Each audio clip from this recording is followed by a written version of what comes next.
Hi. This is my attempt to relate all those haunted and paranormal encounters I personally experienced in the past 40 years. And I hope to illustrate as detailed and accurately as possible according to the actual event. These are absolutely genuine and I kept them until now, to share with everyone. I hope you are ready. Let's begin. Before we begin, please help to subscribe to the channel. It will not cost you anything, but your subscription would meant a lot to me. So please go ahead and click on the subscribe button now. And, please share it with your families, friends, and colleagues on all your social media platforms, so they can enjoy these stories too. Let's continue.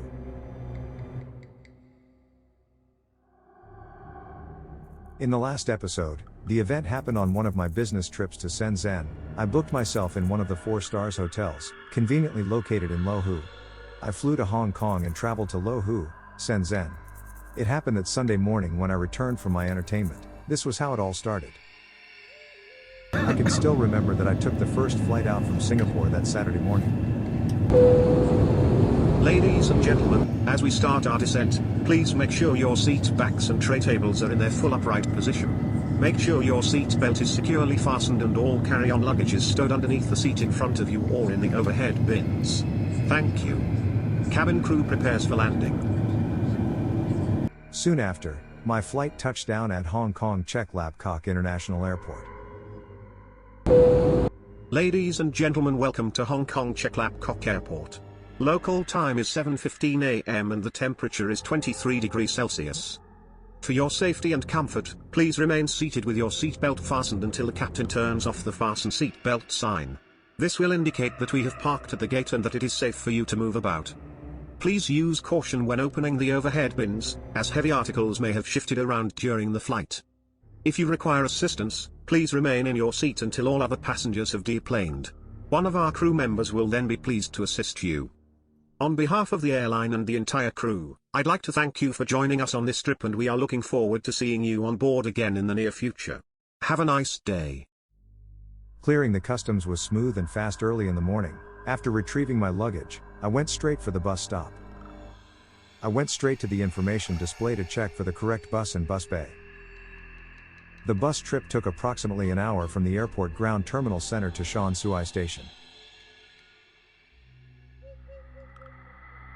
The Shan Sui MTR railway station is right at the bus stop when I alighted from the bus. After getting the train ticket to Lohu, I went straight to the train platform. From Shan Sui to Lohu takes about approximately 6 minutes, then everybody alights from the train and rushes for the immigration. Between Hong Kong immigration to Shenzhen immigration is only approximately 600 meters apart, but it takes about an hour sometimes to cross the border during peak hours. Getting past the immigration that day was quick and smooth. Before noon I was already outside the Lohu immigration building. My hotel was merely less than 30 minutes walk from the border. Very soon, I arrived at my hotel. The 4 Stars Hotel was one of the best hotel you could find in Lohu. The reception hall was huge and grand. Since I was a frequent guest of the hotel, I was given a junior suite on the 11th floor. The room is all the way right at the end of the hallway. The suite was very spacious and it comes together with a living room. After unpacking my luggage, I started to freshen up myself and headed straight out. Then I ate some dim sum for lunch at one of the restaurants inside the hotel. One of my favorite pastime was foot massage, a place that was cheap and I could learn more about the locals from the conversations with the masseurs. While I was having my foot massage, I was trying to get in touch with my local friends to set up for a gathering that evening. We decide to meet at a pub first since some of them still needs to finish their work before meeting me. By the time everyone arrived, I must have drank half a dozen of beers by then. Then someone suggested it's time to go for some dinner, and we ended up in a hot pot restaurant. After dinner, another friend suggests that we shall go to a KTV. It was the most popular recreation at that time. And we sang all the way until 2 a.m. in the morning, until the KTV closes for the day. By then, most of us were tipsy, and all of us decided to go for a late supper before going back. When we were done, it was already coming to 3:30 a.m. on the Sunday morning. And I decided to walk back to my hotel since it wasn't too far away. The atmosphere was stale and quiet in the hallway, as I walked all the way to the end to my room. By the time I opened my door, I was so tired and drunk that I just wished to head straight to my bed. However, I forced myself to stay awake and head for the shower because my entire body was soaked with all the smells from the cigarettes and hot pot smokes. By the time I finished drying my hair, it was already 4:30 in the morning. Although my body was very tired, but my mind was quite awake. And I can sense that there was somebody present in my room. So I slowly open my eyes and try to peep if I can see anyone. Shockingly, I saw a lady wearing in white cheongsam floating across the living room at the end of my bed.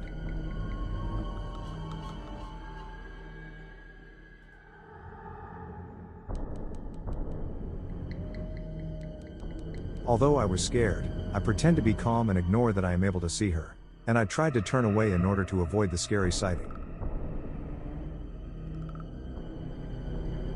Then I can sense that she is coming nearer to me, and therefore I open my eyes slightly trying to peep again. At this point, goosebumps raised all over my body while my heart rate starts to accelerate.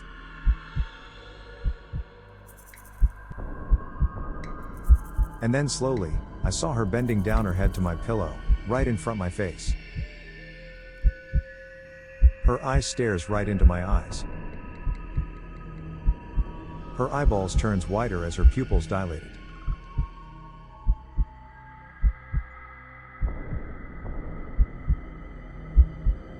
You can smell a faint rustic satin in the cold air within the room. She kept staring at me, as I continued to pretend sleeping.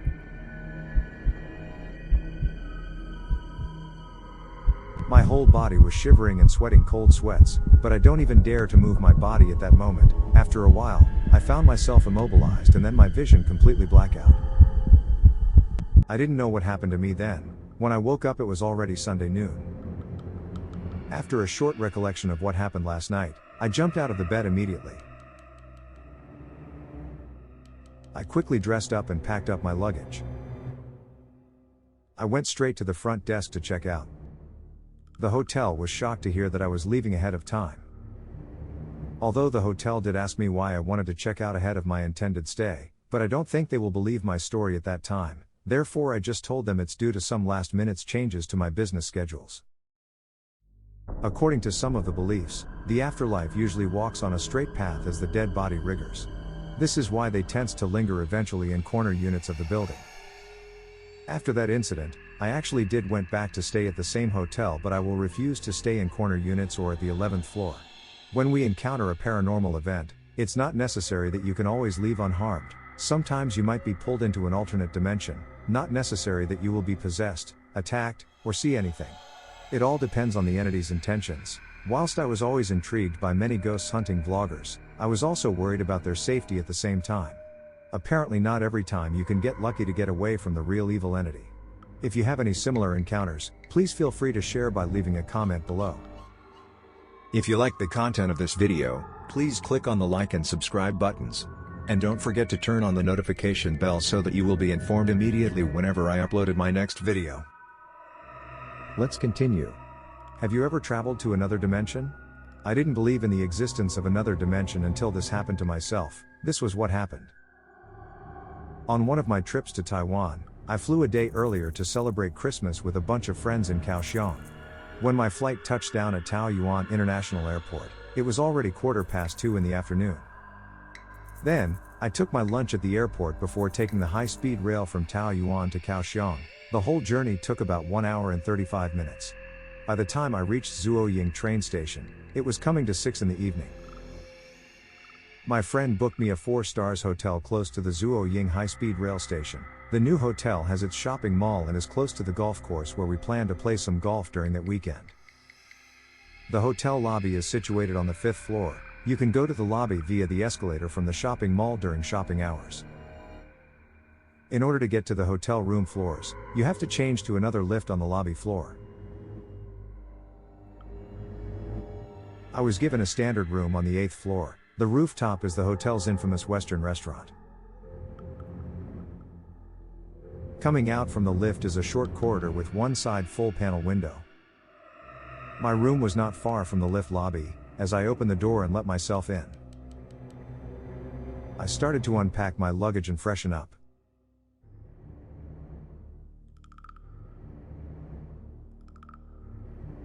Although I don't know what my friends had planned for the evening, I decided to dress up anyway in case they had something upscale in mind.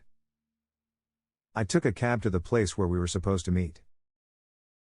Unfortunately, most of my friends were stuck in their offices and only be able to meet slightly late. So I decided to spend my time waiting in a nearby arcade. By the time everyone arrived, it was already nearly 9 p.m. We decided to eat something at a nearby seafood outlet where we had plenty of seafood and beers. Then, we drove to a KTV where they have reserved a huge suite and more liquors. Then more friends join us, we sang and we dance, and we even count down together towards Christmas. Everyone drank like a fish. We party all the way until all the liquors are finished. By then it was about 2 a.m. in the morning. Since all of us was heavily intoxicated, we all decided to take a cab to our next venue after the KTV. We came to a sauna. It was beautifully furnished and fully facilitated. There was steam room, sauna room, jacuzzi pool, lounge with recliner massage chair, dining hall with full list of supper and massage rooms. When I took the cab back to my hotel, I was tired and exhausted.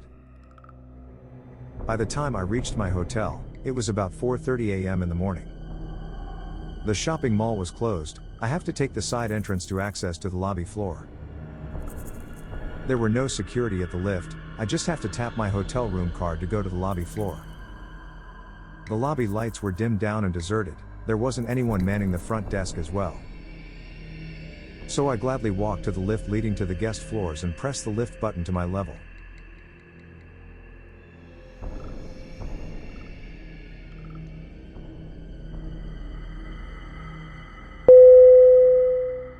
When the door opened, it was pitch dark outside the lift. I thought the lights was faulty, therefore I decided to go down to the lobby and inform the front desk to get someone to fix it. So, I pressed the lift to go down to the lobby.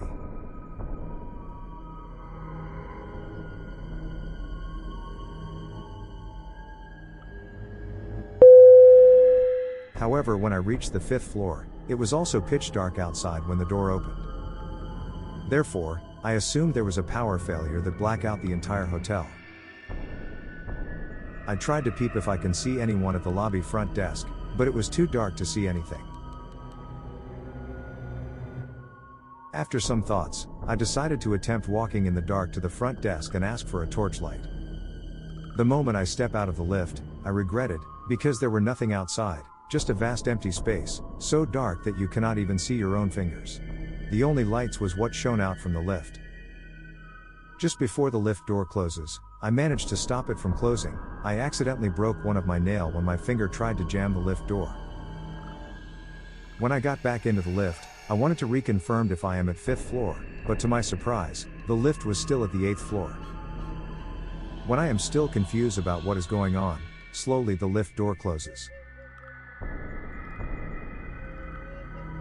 Then suddenly the lights went off.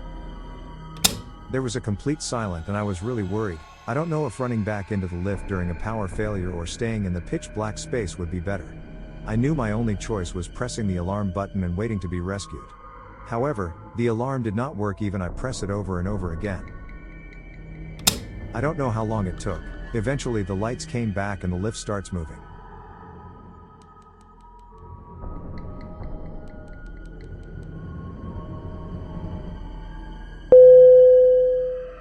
Finally, the lift stops at the 5th floor this time. When the lift door opened, the hotel lobby was brightly lighted and there was someone at the front desk this time. The hotel staffs were very surprised to see me at that time, because it was still very early in the morning. I tried to explain to them what happened to me in the past hour, but they didn't believe my story. They claimed that there wasn't any power failure earlier. I even asked them to check their CCTV footage. I was certain they will be able to see what happened. However, after they went through the CCTV, this was what they found. I was in the lift stopped at the 8th floor, however, I wasn't moving as I stares at the lift door. It seems that I was thinking something, all the way until I walked out the lift towards the front desk earlier. After watching the footage over and over again, I simply cannot believe my own eyes. For a second, I thought I was hallucinating all these while, until I looked at my broken nail. I then understood what happened earlier was real. something that really happened, and I went to an alternate dimension in time. I realized there was no way I could convince them what happened, therefore I asked for an escort to my room so that I can pack up my luggage to check out. I understand that it was very difficult for anyone to believe in what I have encountered, but I am very sure that it wasn't something I hallucinated. So I took out my traveling compass when I was in the lift, and the needle spins erratically right after the lift door closed. Since after, I started looking everywhere for similar encounters, and I was relieved to know that I wasn't the only one that experienced such phenomena. And certainly, these phenomena are location, time, and luck of that person related. If you had similar encounters or a better understanding of why someone would cross over to the alternated dimension, do leave your comments and share them with me. In the next episode, let me share with you the other encounter I met that almost got me to faint again. Have you felt being watched all the time? Maybe it's not being too sensitive, maybe someone is really watching. If you like the content of this video, please click on the like and subscribe buttons. And don't forget to turn on the notification bell so that you will be informed immediately whenever I uploaded my next video.